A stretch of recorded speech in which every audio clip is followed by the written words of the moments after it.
Mimi ni fundi, natengeneza milango, madirisha, vitanda, simu, redio na makorokocho kama yote.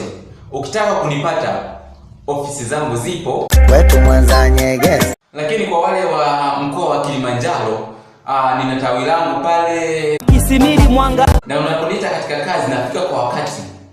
Dada, tunajua na kufika kwa sababu nina miliki gari lako mwenyewe. Ndio hivyo, kwa sababu mimi kazi yangu sijaanza juzi jana wala leo. Ni wa zamani.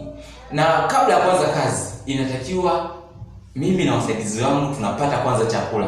Na hicho chakula tunakipata kwa Mama ntili. Haya basi, mmoja wenu aje apate chakula.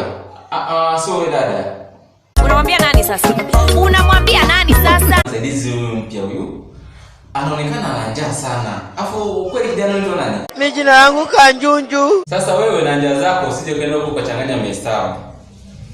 1 2 3 4 5. Shilingi ngapi? 50,000. Nenda ukalipe deni la wiki nzima.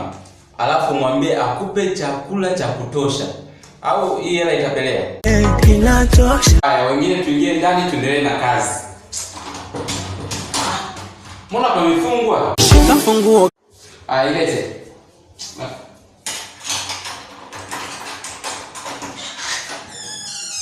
Haya basi, mmoja alete spana, mwingine hajatoe godoro ili kusudi tuanze kutengeneza hapa. Kwa kuangalia hapa, inaonekana chaga zimelegea. Hivi ni nini kinacholegeza chaga? Nondo linalegeza chaga. Leteni vifaa tuanze kazi. Afu wewe, hivi una shida gani? Nawaambia leteni vifaa afu unaanza ugomvi.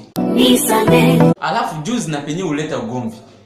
Hivi unakumbuka nilikwambiaje? Ikizidi ugomvi unichape. Kaniletee waya nije nimchapie. Au kuchumie fimbo. Kama kuna mti hapo karibu, naomba ichume tu uje nayo. Nije nimtandike viboko huyu. Nisame. Namuelewa kabisa watu ambao ninafanya nao kazi.